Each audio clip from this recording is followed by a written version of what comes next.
د عمران خان د صحت حواله سره د پی ټی آی لیډران ډیر زیات پریشان دي. د عمران خان ټیسټونه نه دي شوي، د عدالتي حکم خلاف ورزي هم شوې ده چې په هغې باندې هم ډیټیل سره خبره کوو. دې نه علاوه بل غټ بریکینګ نیوز چې کوم دی د پی ټی آی چې څومره هم رهنما دي په هغې باندې په چا باندې 40 پرچې کړ دي، په چا 50 پرچې کړ دي، په درزنونو باندې پرچې اف آی آر د پی ټی آی په رهنما باندې درج دي چې دې حوالې سره لفافه صحافیانو هم اهم بیان جاری کړی دی چې دا پرچې صرف د پی ټی آی په رهنما باندې د پی ټی آی په لیډرانو باندې نه دي کټ شوي، بلکې دا د پی ټی آی په دور کې د نون لیگ او د پیپل پارټۍ په رهنما باندې هم کټ شوي دي، اف آی آر یې پې شوي دي. نو په دې باندې هم ډیټیل سره خبرې کوو. بل اسد کیسر هم یو اهم بیان جاری کړی د عمران خان حوالې سره، د عمران خان صحت حوالې سره.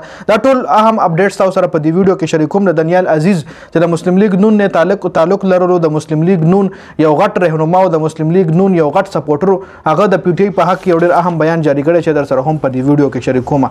نو ویډیو خپل هم مکمل وګورئ او مخکې ملګرو سره ضرور شریک کړئ. لفافه صحافیانو د پی ټی آی اف آی آر حواله سره ون سایډډ بیان جاری کړی دی. جی لفافه صحافیان وایي چې د پی ټی آی په دور کې دا اف آی آر د نون لیگ او د پیپل پارټۍ په رهنما په لیډرانو باندې هم کټ شوي دي. اوس که د پی ټی آی په رهنما باندې د پی ټی آی په لیډرانو باندې دا پرچې کټ کیږي، دا اف آی آر پې کیږي، نو دا وړه خبره نه ده. لفافه صحافیان د خبرو له دغه رنګ ورکوي ځکه نون لیگ او پی رهنما باندې د پی ټی آی په دور کې 50 باندې 50 اف آی آر وایي شوي دي، خو د پی ټی آی بلال اجاز کم دی په هغه دا ټایم 52 اف آی آر دي، احمد چټه باندې 42 اف آی آر دي، باقی ایم این ای ایم پی آی یا ضلعي صدر یا یونین کونسل صدر یا یونین کونسل رهنما پورې په درزنونو اف آی آر د پی ټی آی په رهنما باندې کټ شوي دي. جی د پی ټی آی لیډران د عمران خان صحت حواله سره ډیر زیات پریشان دي.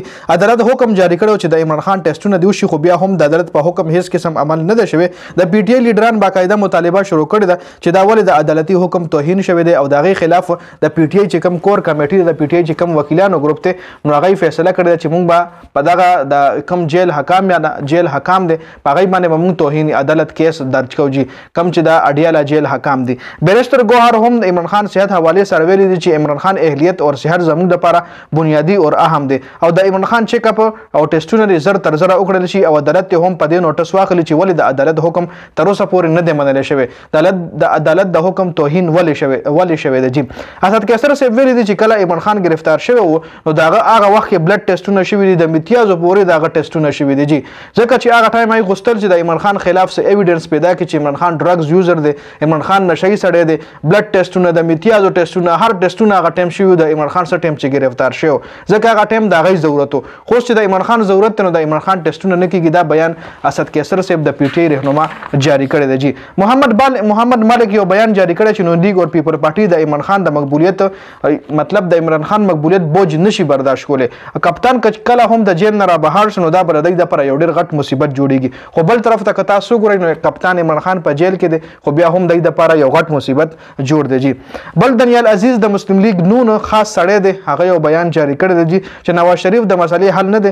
نواز شریف سره مطلب نواز شریف ته صرف د 2-3 کسانو نمونه ورځي، د 2-3 د اسټابلیشمنټ کسانو نمونه ورځي. هغه له دا پته نشته چې په ملک کې د مهنګۍ شره څومره ده، او بیا هم د 4-5 بیوروکراټس نمونه زده کړي دي او هغه مطلب حکومت نشي چلولی، هغه د حکومت چلولو وړ سړی نه دی.